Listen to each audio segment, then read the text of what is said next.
Hello students, how are you all? I hope you all are fine.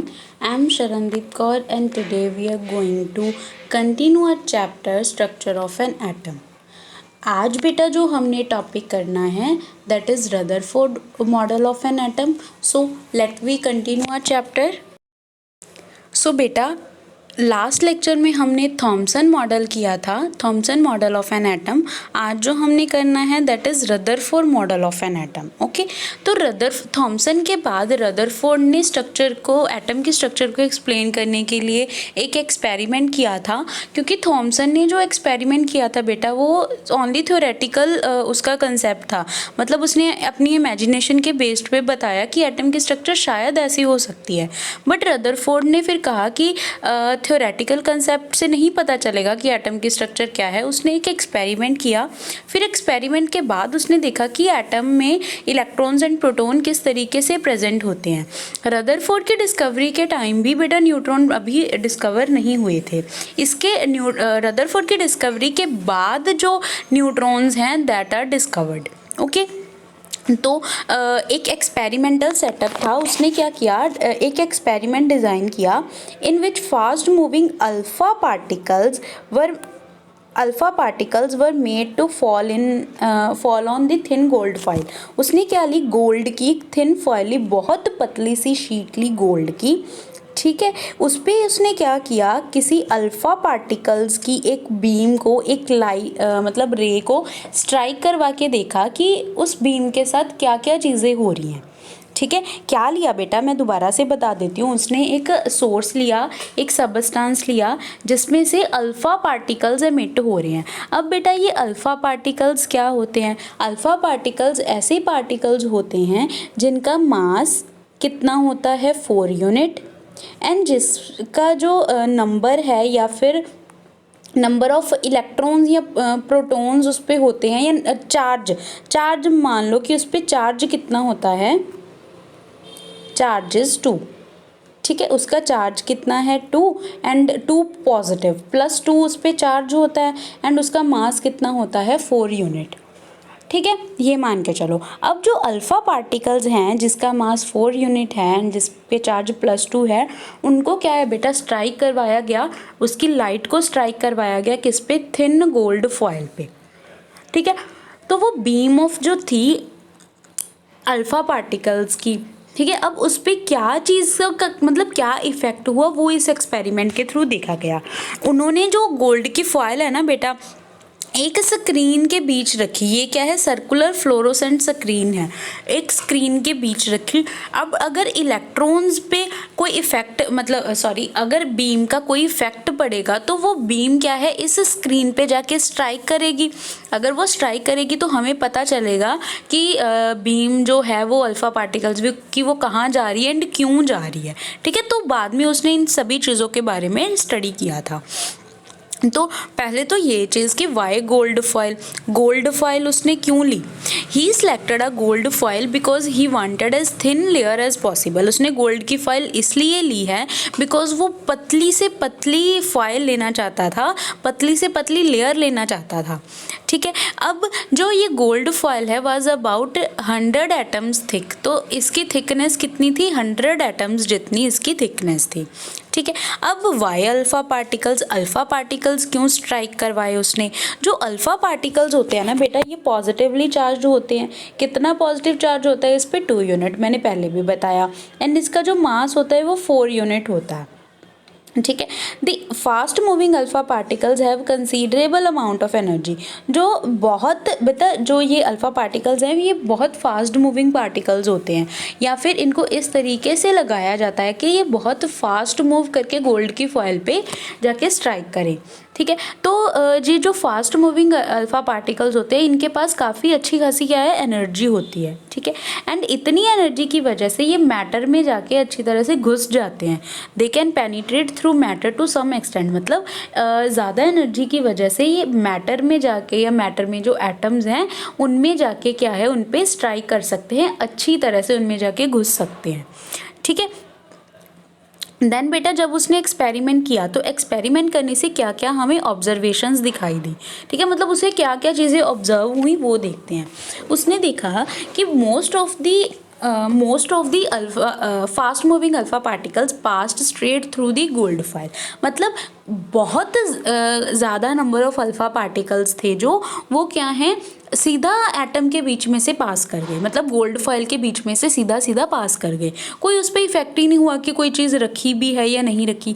जैसे कोई चीज़ holes में से पास करके जाती है ना, मान लो है ना, तो इसी तरह से क्या है, जो अल्फा पार्टिकल्स थे वो गोल्ड की फॉइल में से सीधा चले गए, उसको कोई इफेक्ट ही नहीं पड़ा कि गोल्ड फॉइल पड़ी है या नहीं पड़ी।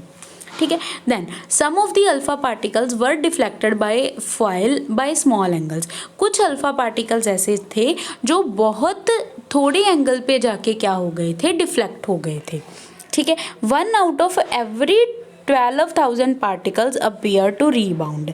मतलब अगर हम 12,000 पार्टिकल्स में से देखें, उनमें से एक पार्टिकल क्या हो गया था, रीबाउंड हो गया था। मान लो ये क्या है, गोल्ड फॉइल, तो गोल्ड फॉइल से टकरा के सीधा वापस आ गया था, है ना। कुछ ऐसे थे जो सीधा बीच में से पास कर गए, कुछ ऐसे थे जो कुछ एंगल्स पे क्या हो गए थे, डिफ्लेक्ट हो गए थे। समझ में आया। तो ये 3 ऑब्जर्वेशंस दिखने को मिली। ये है बेटा पूरा जो अल्फ़ा पार्टिकल्स का स्कैटरिंग मॉडल है। क्या हुआ, ये देखो, अगर मैं एक सफ़ियर को क्या मान लूँ, एक सफ़ियर है एक एटम, ठीक है, एक एटम की तरह दिखाई दे रहा है। कुछ एटम्स तो ऐसे थे जो, ये देखो, मतलब अल्फ़ा पार्टिकल्स गए बिल्कुल वापस आ गए, टर्न बैक हो गए। ठीक है। कुछ ऐसे थे जो क्या है, बिल्कुल सीधा सीधा चले गए। ठीक है, कोई उनको फ़र्क ही नहीं पड़ा, बिल्कुल सीधा सीधा चले गए।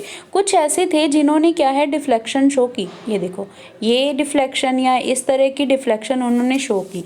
अब इनका क्या मतलब है, क्यों ऐसी ऑब्जर्वेशंस आई, वो चीज़ देखनी है। ठीक है, मतलब इनसे हमें कंक्लूज़न क्या मिलती है, क्यों ऐसा हुआ कि कुछ बिल्कुल सीधे चले गए, कुछ वापस ही आ गए, कुछ क्या है, कुछ एंगल पे डिफ्लेक्ट हो गए, है ना। ऐसा क्यों होता है। Most of the space inside the atom is empty. काफ़ी स्पेस एटम के अंदर क्या है, खाली है, एम्प्टी स्पेस है। इसी वजह से जो अल्फ़ा पार्टिकल्स थे वो गोल्ड फॉइल से बिना मुड़े, बिना डिफ्लेक्ट हुए सीधे चले गए, बिकॉज उनको कोई फ़र्क ही नहीं पड़ा कि कोई चीज़ है या नहीं है, बिकॉज वहाँ पे क्या है, एम्प्टी स्पेस प्रेजेंट है। Very few particles were deflected from there path, indicating that the positive charge of atom occupies very little space. बहुत कम ऐसे पार्टिकल्स थे जो डिफ्लेक्ट हुए थे फ्रॉम देयर पाथ, अपने पाथ से डिफ्लेक्ट हो गए थे। बहुत कम ऐसे पार्टिकल्स थे, मतलब जो स्मॉल एंगल पे मूव हुए। इसका क्या मतलब है, देखो अल्फा पार्टिकल्स क्या हैं बेटा, पॉजिटिवली चार्ज्ड पार्टिकल्स है ना। तो पॉजिटिव चार्ज जो होगा वो पॉजिटिव चार्ज से क्या होगा, डिफ्लेक्ट होगा। समझ में आया। वो पॉजिटिव चार्ज जो है वो पॉजिटिव चार्ज से क्या होगा, रिपेल होगा या डिफ्लेक्ट होगा, बोल सकते हैं ना, वो रिपेल करेगा पॉजिटिव को। तो इसका मतलब काफ़ी ऐसा था, मतलब उसके अंदर, एटम के अंदर बहुत कम ऐसी जगह है जिस पे क्या है, पॉजिटिव चार्ज पड़ा है। ठीक है। एंड इसलिए जहाँ जहाँ पे भी पॉजिटिव चार्ज पड़ा होगा, जो पॉजिटिव चार्ज के बहुत ज़्यादा नज़दीक चले जाते हैं ना, वो क्या है, फिर कुछ एंगल पे क्या है, डिफ्लेक्ट हो जाते हैं, कुछ एंगल पे मुड़ जाते हैं। ठीक है। मतलब जैसे अगर मैं बात करूँ, ये है, मान लो हमारा पॉजिटिव चार्ज यहाँ पे पड़ा है। ठीक है, ये जो गोल गोल आपको दिखाया गया दैट इज़ पॉजिटिव चार्ज। तो जो पार्टिकल्स आए, अल्फ़ा पार्टिकल्स आए, वो अगर इन पॉजिटिव चार्ज के थोड़ा सा नज़दीक चले जाते हैं, मतलब बिल्कुल पॉजिटिव चार्ज के ऊपर नहीं जाके गिरते, पॉजिटिव चार्ज के जो नज़दीक चले जाते हैं वो क्या है, कुछ एंगल पे डिफ्लेक्ट हो जाते हैं। ऐसे ये पार्टिकल आया जो थोड़ा सा नज़दीक चला गया पॉजिटिव चार्ज के, पॉजिटिव पार्टिकल के, तो पॉजिटिव पार्टिकल के नज़दीक चला गया। अल्फ़ा पार्टिकल्स भी खुद पॉजिटिवली चार्ज हैं, तो एक दूसरे को रिपेल करेंगे, इसलिए थोड़ा सा अपनी पोजीशन से हट गए। ठीक है, इसलिए थोड़ा सा डिफ्लेक्ट हो गए। क्लियर है। Then a very small fraction of alpha particles were deflected by 180 degree. जो टर्न बैक वाला केस है उनके बारे में बात करें, वो 180 डिग्री पे वापस आ गए। ऐसा क्यों होता है, indicating that all the positive charge and mass of gold atom were concentrated in a very small volume with in a atom. अब क्या है, जो बिल्कुल ही क्या है ऊपर जाके इस पॉजिटिव चार्ज के ऊपर जाके गिरती हैं जो रेज, है ना, पॉजिटिव चार्ज के ऊपर जाके गिरती हैं वो क्या हैं, वापस आ जाती हैं, क्योंकि बहुत ज़्यादा रिपल्शन हुई होगी। ये तो नज़दीक गए ना उसके, इसलिए थोड़े से एंगल पे डिफ्लेक्ट हो गए। बट ये जो क्या हैं बिल्कुल पॉजिटिव चार्ज के ऊपर जाके गिरते हैं, तो पॉजिटिव चार्ज को बहुत ज़्यादा रिपेल करेगा, तो जैसे ही वो उसके पास जाते हैं वैसे ही वापस आ जाते हैं, ठीक है, रिपल्शन की वजह से। अब क्या है बेटा, हमने नंबर्स याद करने हैं। बहुत ज़्यादा ऐसे थे जो बिल्कुल सीधे चले गए थे। इसका क्या मतलब कि एटम के अंदर बहुत ज़्यादा खाली स्पेस प्रेजेंट होती है, ठीक है। सेकेंड चीज़, मतलब कुछ ऐसे थे जो स्मॉल एंगल पे डिफ्लेक्ट हो गए थे, लेकिन बहुत ज़्यादा भी नहीं थे, है ना, बहुत ज़्यादा भी नहीं थे, बहुत कम भी नहीं थे, मतलब कुछ थोड़े से ऐसे थे जो कुछ एंगल पे डिफ्लेक्ट हो गए। इसका मतलब जो पॉजिटिव चार्ज है ना वो बहुत थोड़ी सी जगह में प्रेजेंट है, ठीक है, इसलिए बहुत थोड़े ऐसे पार्टिकल थे जो क्या थे, स्मॉल एंगल पे डिफ्लेक्ट हो गए थे। अब तीसरी चीज़ क्या थी, तीसरी चीज़ ये थी कि बहुत ही कम, बहुत ही ज़्यादा कम, मतलब 12,000 पार्टिकल में से एक पार्टिकल क्या है, बिल्कुल वापस ही आ गया था। ऐसा क्यों है, ऐसा इसलिए है क्योंकि सारा का सारा पॉजिटिव चार्ज एंड सारा का सारा मास बहुत थोड़े से वॉल्यूम में पड़ा होता है एटम के अंदर, ठीक है। एंड उसको हम क्या बोलते हैं, न्यूक्लियस, जिसमें सारा का सारा पॉजिटिव चार्ज एंड सारा का सारा मास प्रेजेंट होता है। जिस पार्ट में, उस पार्ट को हम क्या बोलते हैं, न्यूक्लियस, एंड वो माना जाता है कि वो एटम के सेंटर में प्रेजेंट होता है, ठीक है। अब पोस्टुलेट्स क्या थे रदरफोर्ड मॉडल के, वो ये थे, there is a positive centre in an atom called nucleus. Atom के अंदर, ठीक है, एटम की जो शेप है वो इसने भी स्फेरिकल मानी। इसने क्या बोला कि एटम के अंदर एक मतलब सेंटर होता है जो एटम का, वो क्या होता है, पॉजिटिवली चार्ज्ड होता है, उसको क्या बोलते हैं, न्यूक्लियस, ठीक है। The electrons revolve around the nucleus in well defined path. जो इलेक्ट्रॉन्स होते हैं वो इस न्यूक्लियस के अराउंड क्या है, रिवॉल्व करते रहते हैं। जैसे ये देखो, ये हमारा क्या है, न्यूक्लियस है, ये ब्लू कलर की डॉट्स आपको दिखाई दे रही होंगी, है ना, ये क्या है, इलेक्ट्रॉन्स हैं। तो न्यूक्लियस के आसपास, न्यूक्लियस के अराउंड क्या है, रिवॉल्व करते रहते हैं इलेक्ट्रॉन्स, ठीक है। The size of nucleus is very small as compare to the size of the atom. अगर हम एटम के साइज़ की बात करें, एटम के साइज से बहुत स्मॉल साइज होता है न्यूक्लियस का, ठीक है बेटा। ये क्या थी, रदरफोर्ड की पोस्टुलेट थे। अब हमने पढ़ना है रदरफोर्ड की ड्रॉबैक्स, मतलब इसकी लिमिटेशंस क्या थी।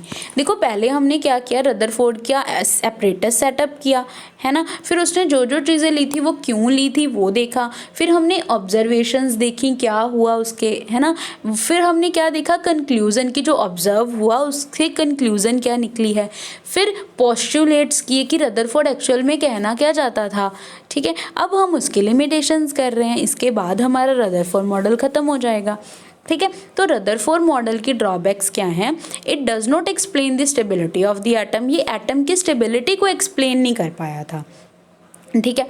देखो, क्या चीज़ नहीं एक्सप्लेन कर पाया था, इसने ये चीज़ नहीं एक्सप्लेन की बेटा कि जो इलेक्ट्रॉन होता है ना, इस तब बेटा एक ना चीज़ वहाँ पे चल रही थी, जब रदरफोर्ड ने अपना मॉडल दिया तो एक चीज़ थी कि कोई भी मूविंग पार्टिकल जो होता है ना, वो मूव करते करते अपनी एनर्जी को लॉस करता रहता है, मतलब उसकी एनर्जी क्या है, कम होती रहती है, ठीक है। तो मान लो अगर ये वाला इलेक्ट्रॉन है, ठीक है, ये हमारे पास एक इलेक्ट्रॉन है, जब ये मूव करेगा तो ये मूव करते करते अपनी एनर्जी को कम करता रहेगा। जब अपनी एनर्जी को कम करता रहेगा तो ये नीचे नीचे नीचे नीचे आता रहेगा, एंड एक टाइम ऐसा आएगा जब ये क्या है, बिल्कुल न्यूक्लियस के अंदर फॉल कर जाएगा।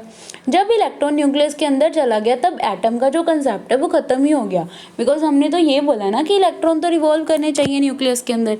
अगर इलेक्ट्रॉन न्यूक्लियस के अंदर चले गए तो पॉजिटिव एंड नेगेटिव चार्ज बिल्कुल ही ख़त्म हो जाएगा, ठीक है। तो इसका मतलब क्या है कि अगर ऐसा होता है तो एटम कभी भी स्टेबल नहीं होगा। एटम मतलब कुछ टाइम के लिए तो स्टेबल होगा, लेकिन थोड़े टाइम बाद वो क्या है, बिल्कुल ख़त्म ही हो जाएगा, ठीक है।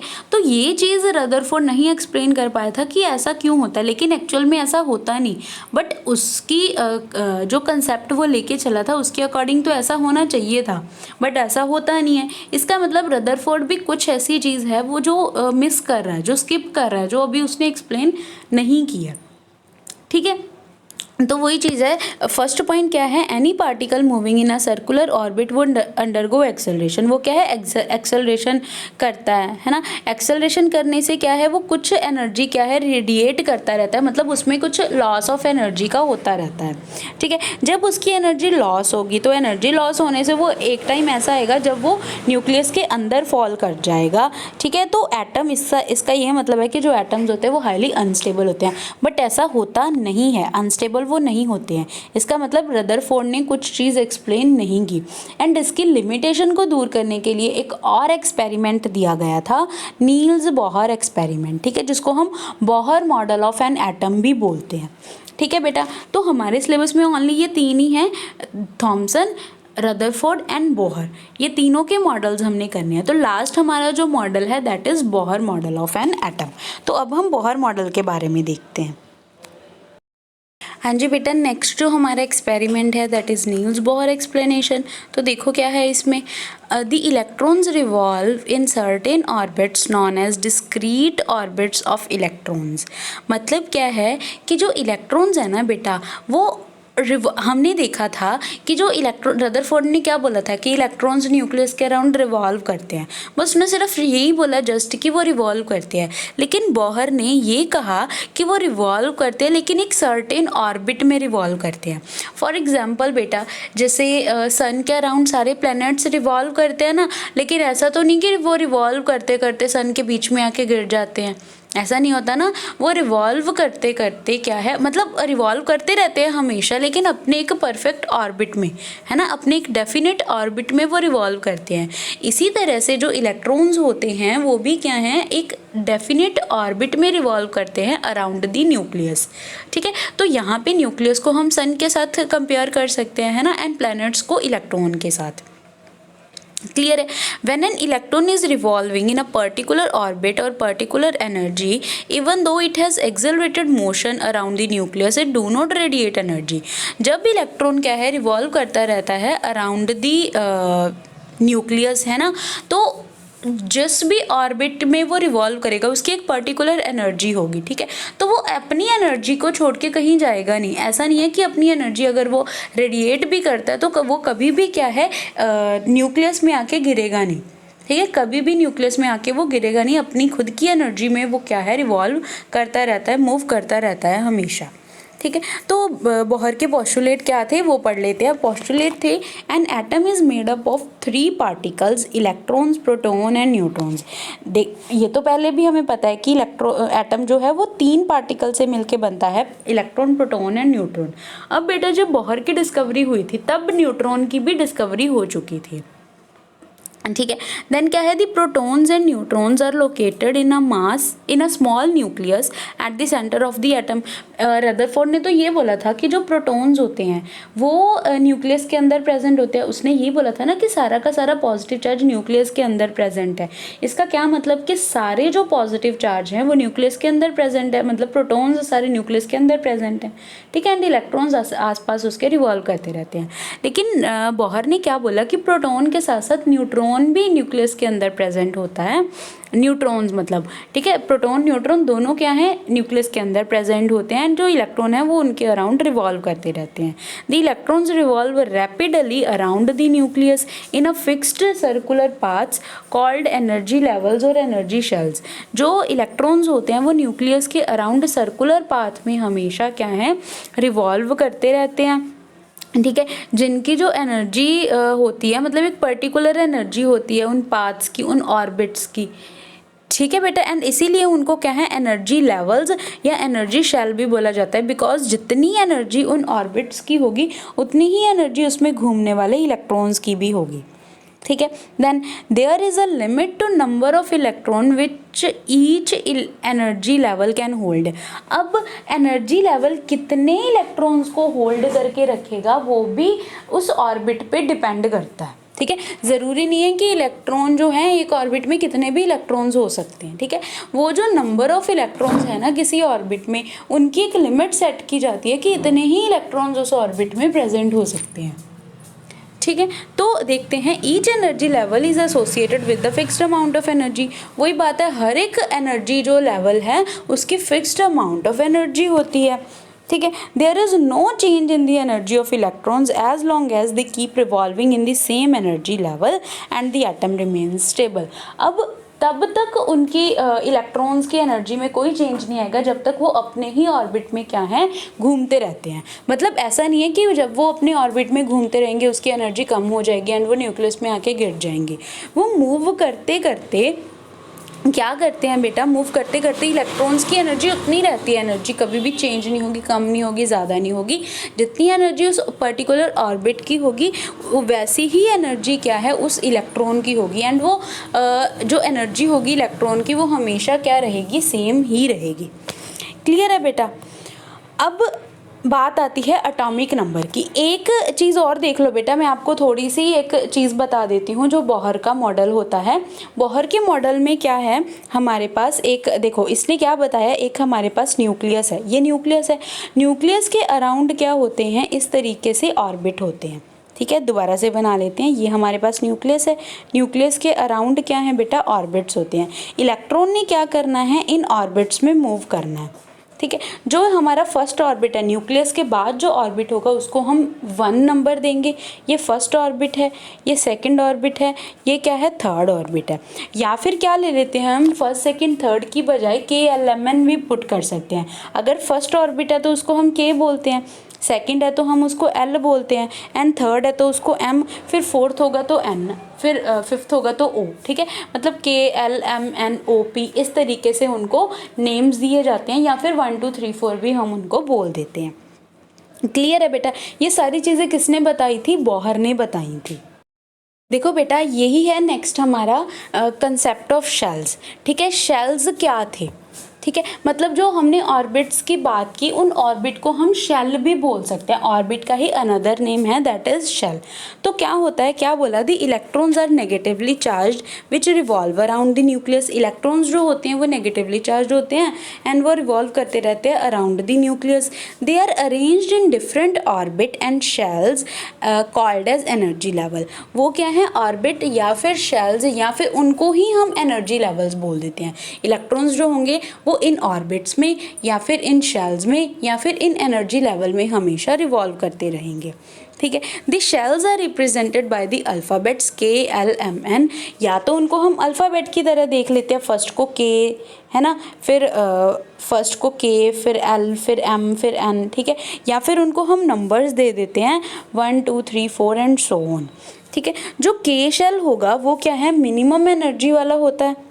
ठीक है, मिनिमम एनर्जी वाला होता है, एंड जो सबसे ऊपर वाला शेल होगा वो मैक्सिमम एनर्जी वाला होगा। ठीक है, मतलब अगर हम इस पिक्चर की बात करें तो जो K शेल है that is of minimum energy, and जो N शेल है that is of maximum energy. ठीक है, जो सबसे ऊपर वाला शेल होगा ना बेटा, उसको हम आउटर मोस्ट शेल बोलते हैं। क्लियर है, उसको क्या बोला जाता है, आउटर मोस्ट शेल बोला जाता है। इसके बाद बेटा शेल्स को ही एक्सप्लेन किया गया है। न्यूक्लियस क्या है आपको दिख रहा होगा, है ना, एंड आगे क्या होते हैं, शेल्स होते हैं, एंड जो ग्रीन डॉट से दिखाया गया है ना बेटा, दैट आर इलेक्ट्रॉन्स। देखो न्यूक्लियस है, न्यूक्लियस के अंदर एक तो रेड कलर वाला पार्ट है, एक क्या है, ब्लू कलर वाला। ब्लू कलर वाला क्या शो कर रहा है कि उसमें क्या है, प्रोटॉन्स प्रेजेंट एंड रेड वाला न्यूट्रॉन, एंड जो ग्रीन कलर की डॉट्स है दैट आर इलेक्ट्रॉन्स। ठीक है, देन एनर्जी लेवल्स के अकॉर्डिंग यहाँ पे दिखा दिया कि N = 1 2 3 4। ठीक है, तो इस तरीके से हम शेल्स को रिप्रेजेंट करते हैं। जब हमने बोहर मॉडल मतलब बोहर ने इस तरीके से एटम का मॉडल दिया था। क्लियर है बच्चों। अब नेक्स्ट देखो, अब बेटा जो बोहर मॉडल के हमने शेल्स किए हैं ना, KLMN शेल्स है ना, उनमें इलेक्ट्रॉन्स की फिलिंग करनी है। मतलब कितने, हमने ये पढ़ा था ना बेटा कि देखो कि हर एक जो एलिमेंट होता है ना, मतलब किसी भी एलिमेंट में जो फिक्स्ड जो इलेक्ट्रॉन्स होते हैं उनके जो एनर्जी लेवल है, एनर्जी लेवल के जो इलेक्ट्रॉन्स होंगे वो हमेशा फिक्स्ड होंगे, है ना। देखो फिक्स्ड अमाउंट ऑफ एनर्जी तो होती है, एंड लिमिट भी होती है नंबर ऑफ इलेक्ट्रॉन्स की। जो ये लिमिट है ना बेटा, कितने इलेक्ट्रॉन्स इसमें आ सकते हैं फर्स्ट एनर्जी लेवल में, सेकंड एनर्जी लेवल में, तो उनको देखने के लिए बेटा हमारे पास एक छोटा सा कंसेप्ट है एटॉमिक नंबर, एटॉमिक मास का, वो हमें करना ज़रूरी है। तो सबसे पहले हम करते हैं बेटा एटॉमिक नंबर के बारे में। एटॉमिक नंबर क्या होता है? Number of protons in an atom. Atom में कितने नंबर ऑफ प्रोटॉन्स प्रेजेंट होते हैं उसको हम क्या बोलते हैं? Atomic number. ठीक है, एंड जितने प्रोटॉन्स होते हैं उतने ही इलेक्ट्रॉन्स होते हैं। क्लियर है? मतलब हम ये बोल सकते हैं कि किसी एटम में कितने नंबर ऑफ इलेक्ट्रॉन्स हैं वो क्या होगा? Atomic number. या फिर कितने नंबर ऑफ प्रोटॉन्स हैं वो भी क्या होगा? Atomic number. Proton and electron दोनों क्या होते हैं? सेम नंबर में होते हैं हमेशा। मतलब number of electron is equals to number of proton is equals to atomic number. ठीक है, एटॉमिक नंबर इसको रिप्रेजेंट किया जाता है बेटा Z से, मतलब एटॉमिक नंबर को हम Z से रिप्रेजेंट करते हैं। अब क्या है? No two elements can have the same atomic number. कोई भी दो एलिमेंट ऐसे नहीं होते हैं जिनका जो एटॉमिक नंबर है वो क्या हो? सेम हो। So it is use to identify an element. So element को आइडेंटिफाई करने के लिए इसका यूज़ किया जाता है। मतलब मान लो अगर 6 एटॉमिक नंबर है ना, तो 6 एटॉमिक नंबर वाला एक ही एटम होगा ना, तो एक ही एलिमेंट होगा या एक ही एटम होगा। तो अगर हमने एलिमेंट को आइडेंटिफाई करना है कि वो कौन सा है, एंड अगर उसका एटॉमिक नंबर 6 आता है तो हमें पता चल सकता है कि कौन सा एटॉमिक नंबर होता है। क्लियर है? देन है बेटा फॉर्मूला।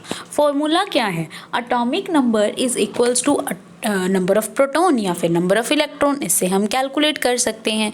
जैसे एटॉमिक नंबर और कार्बन का जो एटॉमिक नंबर है दैट इज 6।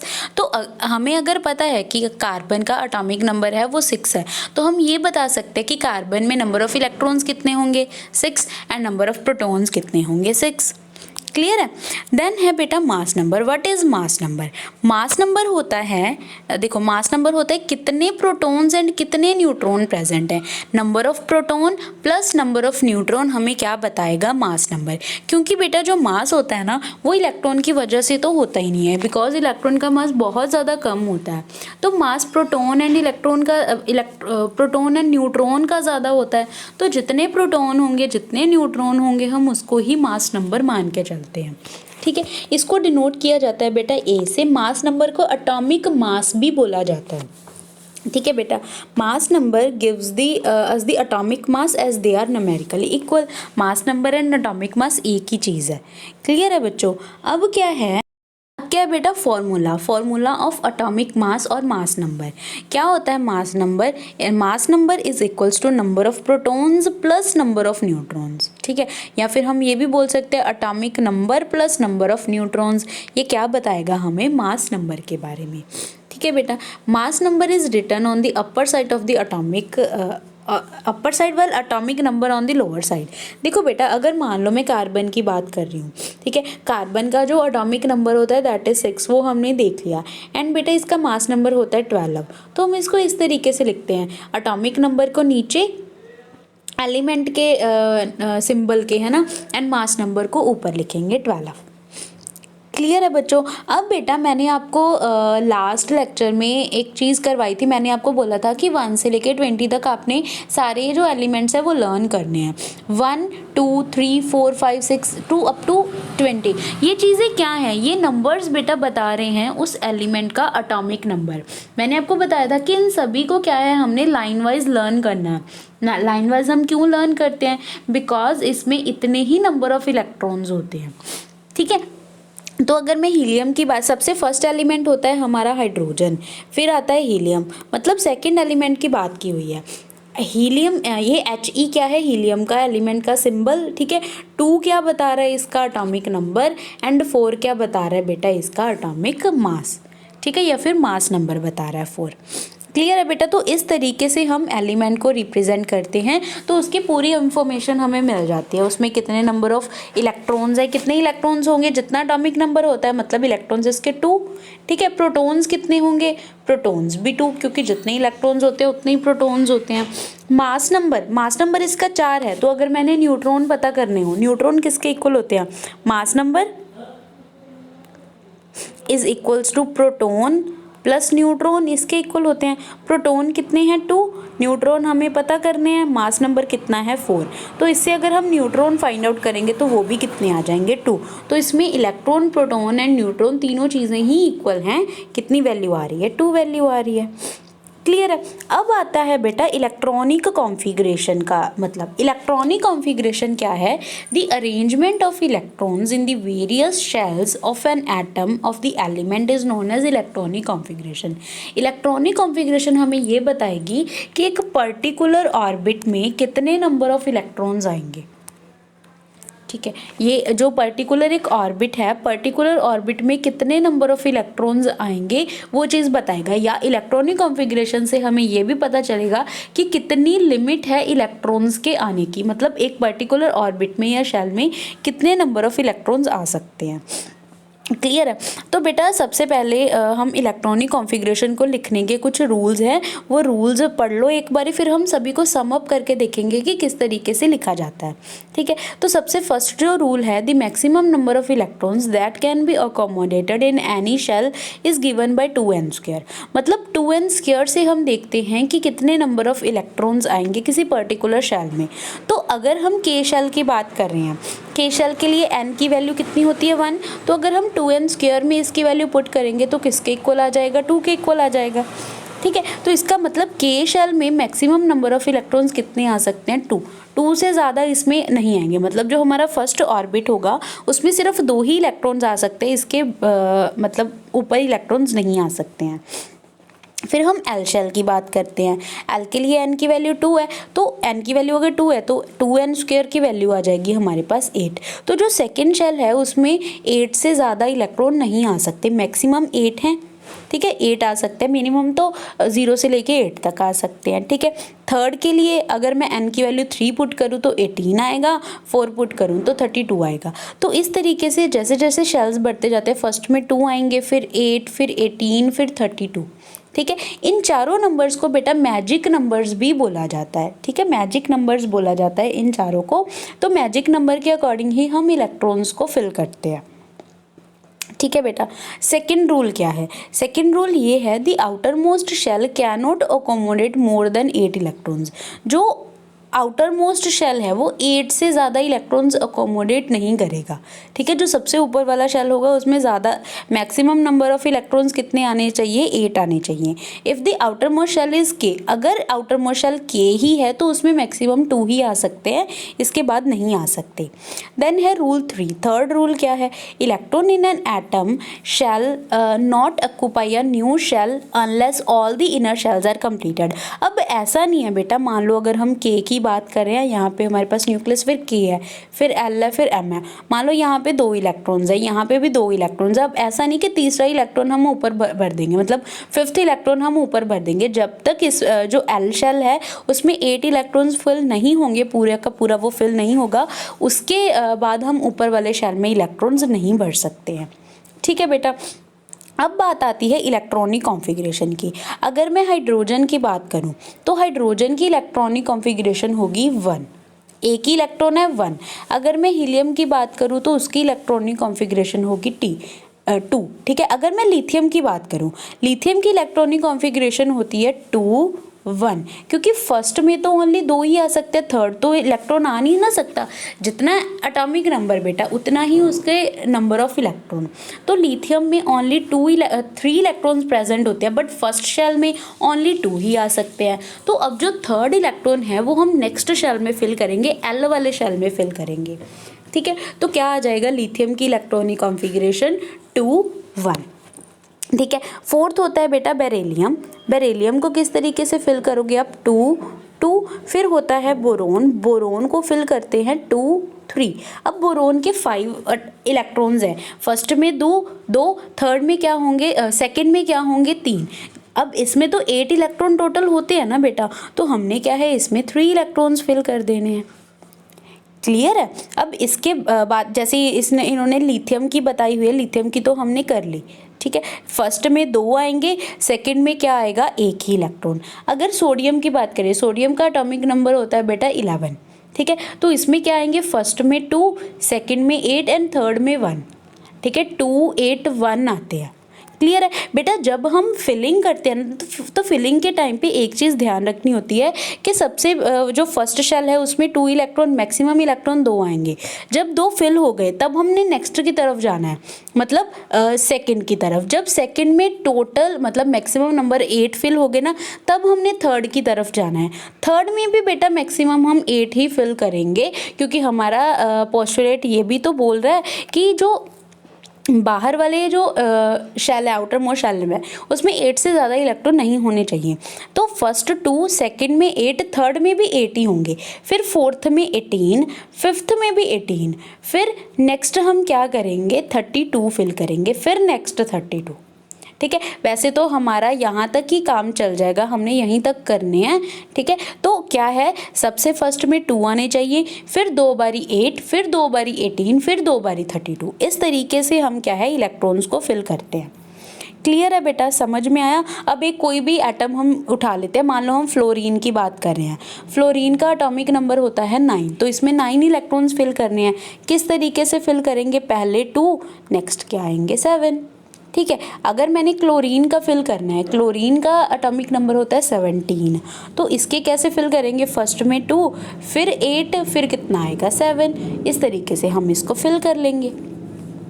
क्लियर है बेटा। अगर मैं पोटाशियम की बात करूँ, पोटाशियम का होता है 19, इसको कैसे फिल करते हैं, पहले 2, फिर 8, कितने हो गए 10, फिर 8 कितने हो गए 18, फिर 1 बच गया, 1 हम बाद में फिल कर देंगे, 2 8 8 1। ठीक है, इस तरीके से फिल करना है। अब बेटा आपका होमवर्क ये है कि आप 1 से लेके 20 तक जो एलिमेंट्स हैं उनकी इलेक्ट्रॉनिक कॉन्फ़िगरेशन मुझे लिख के सेंड करोगे कि किस तरीके से आपने फिल किया। बाकी आपकी जो एनसीईआरटी की बुक है ना बेटा, उसमें भी एक टेबल बना हुआ है, उसमें 1 से लेके 18 तक इलेक्ट्रॉनिक कॉन्फ़िगरेशन आपको दी हुई है, वो एक बारी आप देख लेना। ठीक है बेटा। अब नेक्स्ट जो टॉपिक है दैट इज़ वैलेंसी। वैलेंसी क्या होती है बेटा, electrons present in the outermost shell of an atom are known as valence electron.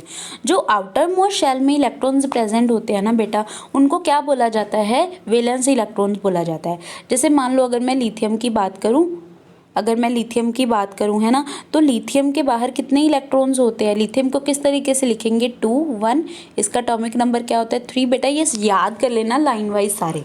ठीक है, तो लिथियम का एटॉमिक नंबर होता है 3, इसके इलेक्ट्रॉन्स को कैसे फिल करेंगे 2 और 1। ठीक है, तो 2 1 फिल करेंगे। जो आउटर मोस्ट शेल में कितने इलेक्ट्रॉन्स हैं उनको क्या बोलेंगे, वैलेंस इलेक्ट्रॉन्स। तो लिथियम के पास जो इलेक्ट्रॉन्स हैं वो क्या हैं, कितने इलेक्ट्रॉन्स हैं आउटर मोस्ट शेल में 1, तो 1 इसके पास क्या होंगे, वैलेंस इलेक्ट्रॉन्स प्रेजेंट होंगे। ठीक है, अब क्या है, they are called so because they determine the combining capacity of the atom. ये क्या है बेटा, ये जो वैलेंसी होती है या वैलेंस इलेक्ट्रॉन्स होते हैं, ये क्या हमें बताते हैं, किस चीज़ की इंफॉर्मेशन प्रोवाइड करवाते हैं कि इनकी कंबाइनिंग कैपेसिटी क्या है, मतलब ये कितने बॉन्ड्स बनाएंगे, किसके साथ कंबाइन हो सकते हैं एंड कैसे कंबाइन हो सकते हैं, वो चीज़ ये बताते हैं। ठीक है, only valence electrons can take part in chemical reactions. जो केमिकल रिएक्शंस होती है ना बेटा, केमिकल रिएक्शन में सिर्फ जो वैलेंस इलेक्ट्रॉन्स होते हैं वो ही पार्टिसिपेट करते हैं, बाकी नहीं करते। जैसे लिथियम की ही बात करते हैं, 2 1 है, तो सिर्फ एक ही इलेक्ट्रॉन होगा जो क्या है रिएक्शंस में पार्टिसिपेट करेगा। अगर मैं कार्बन की बात करूँ तो कार्बन का एटॉमिक नंबर होता है 6, है ना, इसकी इलेक्ट्रॉनिक कॉन्फ़िगरेशन क्या आएगी 2 4। मतलब अगर हम रिएक्शंस में देखें तो सिर्फ 4 इलेक्ट्रॉन पार्टिसिपेट करेंगे रिएक्शंस में और कोई नहीं करेगा। इसके अलावा इलेक्ट्रॉन्स मतलब जो पहले वाले 2 इलेक्ट्रॉन्स हैं ये नहीं पार्टिसिपेट करते हैं। ठीक है, अगर मैं हाइड्रोजन की बात करूँ, हाइड्रोजन के पास तो एक ही इलेक्ट्रॉन है, यही इलेक्ट्रॉन वैलेंस इलेक्ट्रॉन होगा, तो यही पार्टिसिपेट करेगा इन दी रिएक्शन। क्लियर है बेटा। अब क्या है, because they have more energy than all the inner electrons of the atom, because इनके पास ज़्यादा एनर्जी है। आउटर मोस्ट जो शेल वाले इलेक्ट्रॉन्स होते हैं उनके पास ज़्यादा एनर्जी होती है, तो ज़्यादा एनर्जी वाले ही जल्दी जल्दी कंबाइन करने का ट्राई करेंगे। क्लियर है। अब जैसे एटॉमिक नंबर सोडियम का 11 है, ठीक है, तो इसकी इलेक्ट्रॉनिक कॉन्फ़िगरेशन क्या होगी 2 8 10 हो गए 1, तो ये ओनली एक इलेक्ट्रॉन होगा जो बॉन्डिंग में पार्टिसिपेट करेगा। तो ये कितने बॉन्ड बना सकता है, मैक्सिमम 1 ही बना सकता है, बिकॉज क्या है इसकी वैलेंस इलेक्ट्रॉन्स कितने हैं 1। ठीक है। अगर मैं ऑक्सीजन की बात करूं तो ऑक्सीजन का कितना एटॉमिक नंबर होता है बेटा 8, तो इसकी होती है 2 और 6, इसकी 6 वैलेंस इलेक्ट्रॉन्स होते हैं। अब बेटा अगर इनकी बात करें तो क्या होता है, अगर तो देखो अगर तो इक्वल्स टू 4 है, ठीक है, अगर तो इक्वल्स टू 4 है या फिर क्या है लेस देन 4 है, ठीक है, मतलब क्या है, अगर less than equals to 4, less than equals to 4 हमारे पास क्या है, नंबर ऑफ वैलेंस इलेक्ट्रॉन्स है, ठीक है। तो उनकी जो वैलेंसी होती है ना बेटा वो उतना ही नंबर होती है। अगर मान लो बाहर, अगर मैं शुरू से बात करते हैं लिथियम से, लिथियम की है 2 1, फिर आता है बेरिलियम, बेरिलियम की है 2 2, फिर आता है बोरोन, बोरोन की क्या होती है 2 3, फिर आता है बेटा कार्बन, इसकी क्या होती है 2 4। ये जो बाहर वाले इलेक्ट्रॉन्स है यही क्या होती है, जितने वैलेंस इलेक्ट्रॉन्स है उतनी ही वैलेंसी होती है। जब आउटर मोस्ट शेल में इक्वल्स टू 4 या फिर लेस देन 4 इलेक्ट्रॉन्स होते हैं, ठीक है, तब जितने बाहर वाले शेल में इलेक्ट्रॉन्स है उतनी ही उस इलेक्ट्रॉन की क्या, उस एटम की या एलिमेंट की क्या होगी, वैलेंसी। बट अगर मैं बात करूँ कार्बन के बाद वाला मतलब नाइट्रोजन, नाइट्रोजन की होती है 2, मतलब नाइट्रोजन का होता है 7 एंड इसकी होती है 2 5 इलेक्ट्रॉनिक कॉन्फ़िगरेशन। फिर आता है ऑक्सीजन, ऑक्सीजन की होती है 2 6, फिर आता है बेटा फ्लोरीन, फ्लोरीन की होती है 2 7, ठीक है। फिर होता है नियॉन, नियॉन की होती है 2 8, ठीक है। अब जो ये वाले होते हैं ना बेटा, अगर 4 से ज़्यादा नंबर ऑफ इलेक्ट्रॉन्स हों आउटर मोस्ट शेल में, देन हम 8 माइनस दैट नंबर करके उसकी वैलेंसी निकालते हैं। मतलब अगर हम नाइट्रोजन की वैलेंसी देखेंगे तो वो 8 माइनस 5 इज इक्वल्स टू 3 आएगी। अगर हम इसकी देखेंगे तो 8 माइनस 5 इज इक्वल्स टू 2 आएगी। अगर हम इसकी देखेंगे तो 1 आएगी, इसकी देखेंगे तो 0 आएगी। मतलब अगर हम नाइट्रोजन की कंबाइनिंग कैपेसिटी की बात कर रही हूँ तो 3 आई है ना इसकी वैलेंसी, तो इसका मतलब ये क्या है, 3 बॉन्ड बना सकता है। ऑक्सीजन की वैलेंसी कितनी आई है 2, तो इसका मतलब ये 2 बॉन्ड बना सकता है। फ्लोरीन की आई है 1, इसका मतलब ये 1 बॉन्ड बना सकता है। एंड नियॉन की आई है 0, इसका मतलब ये कोई भी बॉन्ड नहीं बनाता। समझ में आया? तो वैलेंसी कैसे डिटरमाइन करनी है, अगर तो लेस देन 4 है, लेस देन इक्वल्स टू 4 है इलेक्ट्रॉन्स, देन तो उतनी ही वैलेंसी होगी उसकी जितने आउटर मोस्ट शेल में इलेक्ट्रॉन्स हैं।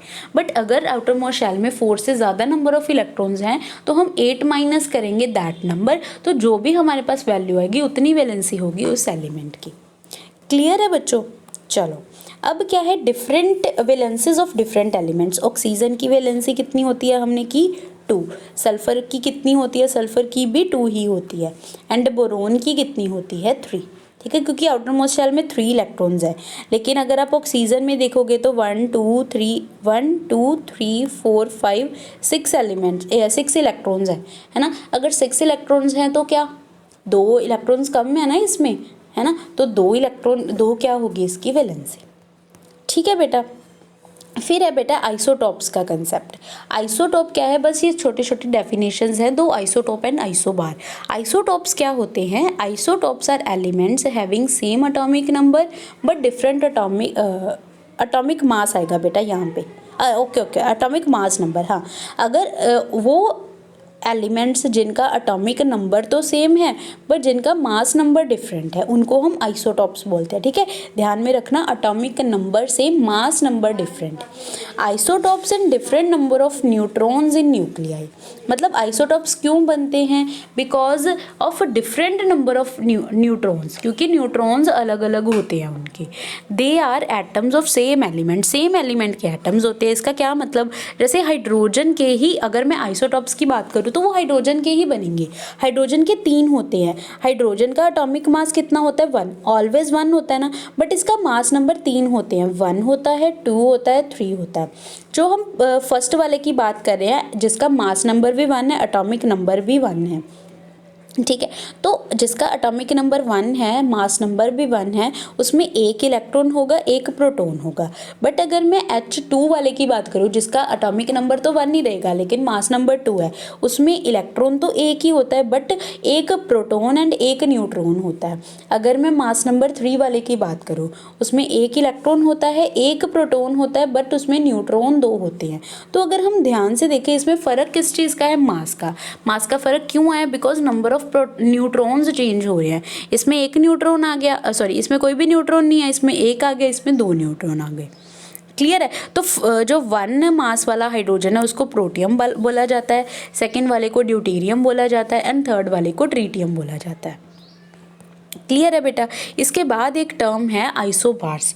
आइसोबार्स क्या होते हैं? ये आइसोटॉप्स के जस्ट अपोजिट होते हैं, जिसमें डिफरेंट एटम्स होते हैं। इसमें पहले वाला तो डिफरेंट सेम एलिमेंट का था, ये डिफरेंट एलिमेंट्स के होंगे।